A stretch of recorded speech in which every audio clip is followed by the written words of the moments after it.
Hey, everyone, and welcome back to the Industrially Organized podcast, where we talk about how structure, science, and strategy create success. I'm Nicole, your host and your personal HR guru. And today I wanted to address a topic that I've been asked a lot about recently, and that is adaptability and resilience. Let's talk about these terms individually because I feel like a lot of people still have the wrong idea about what they actually mean. Leaders, managers, and even employees still think that adaptability and resilience somehow means being able to do more work than humanly possible. And that ain't it. Let me be very clear and upfront. Adaptability and resilience are not productivity loopholes. Your workload needs to be manageable regardless of how resilient or adaptable you are. And please don't let anyone convince you otherwise. Because when these terms get misused, what really happens is burnout gets disguised as strength. And that's a really dangerous place to be. So let's define this the right way.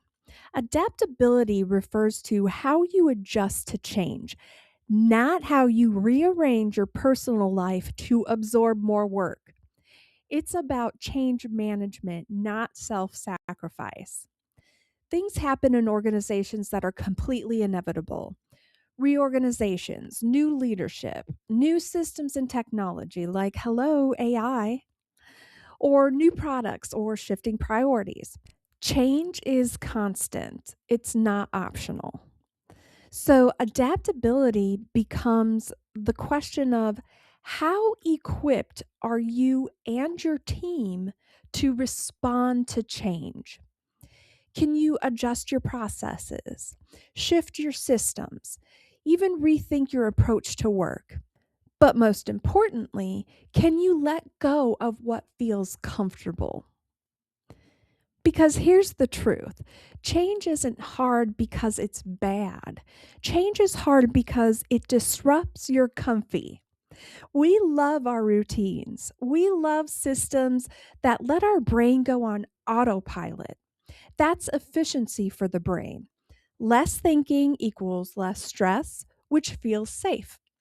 It's natural. So when change happens, it's usually not that we hate the change itself. It's that we don't want to lose that mental flow we've built. And when that mental flow gets disrupted, your brain interprets it as risk. And that's why people hesitate. That's why they push back and say things like, this isn't going to work, or why are we changing this? And the old way was better. It's not always resistance to the change, it's resistant to losing comfort. So, adaptability is really this, it's your ability to leave one comfy and intentionally build a new one. And that is a skill, and it's a skill that can be developed. Now, let's layer in resilience because these two always get grouped together, but they are not the same thing. If adaptability is how you respond to change, resilience is how you sustain yourself through it. It's your ability to stay grounded, to keep moving forward, to problem solve while under pressure, and not to collapse the moment things get hard.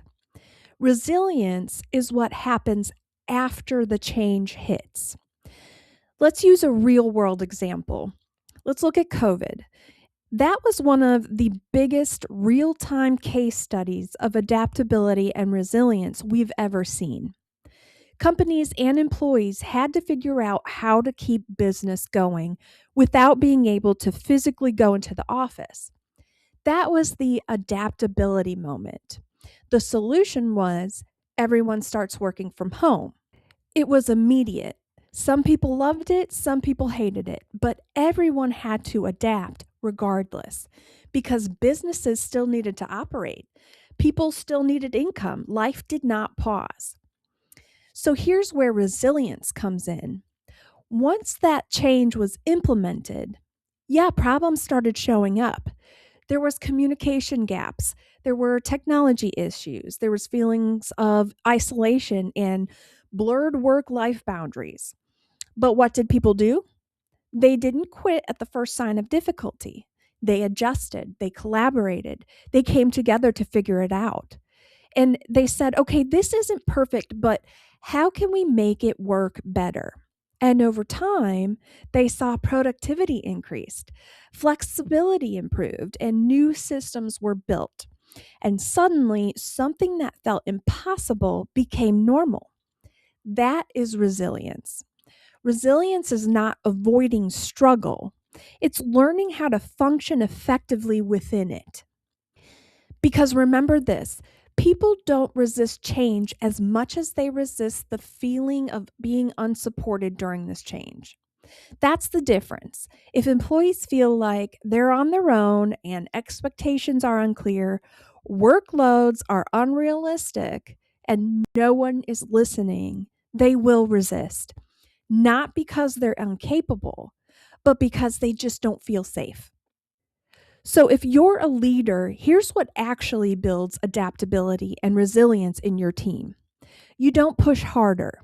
You don't say just deal with it. And most especially, you don't reward burnout. You do this instead. You hear the concerns, not dismiss them. Actually hear them. You recognize the fear because it's real, even if the change is necessary. But most importantly, you show your support, not in words, in actions, in real tangible solutions like adjusting workloads during transitions, providing clear expectations.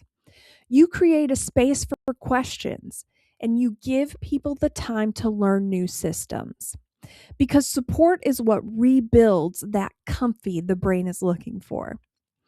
And when people feel supported, they become more confident, more open to change, they're faster at adapting, and they're stronger under pressure. And that's how you build a workforce that doesn't just survive change, they move through it with strength. So let's bring this all together. Adaptability is not about doing more. Resilience is not about pushing through exhaustion. They are about adjusting intelligently, responding intentionally, and being supported consistently. And by fostering a positive experience with adaptability and resilience, people feel more confident, they're more adaptable, and more resilient when other changes happen. Because when you get this right, you don't just create better employees, you create a workforce that is unstoppable. It makes the organization and employees able to move forward in a positive direction. And that is where real success starts. That's it for today's episode. I hope this gave you a better understanding of adaptability and resilience, and that it's not meant to be an excuse for productivity. If this hit home for you, please don't forget to subscribe, share, and follow. I'm Nicole signing out, and remember, great workplaces don't just happen. They're designed with intention, strategy, and a little bit of psychology. Thanks for listening, and I'll see you in the next one.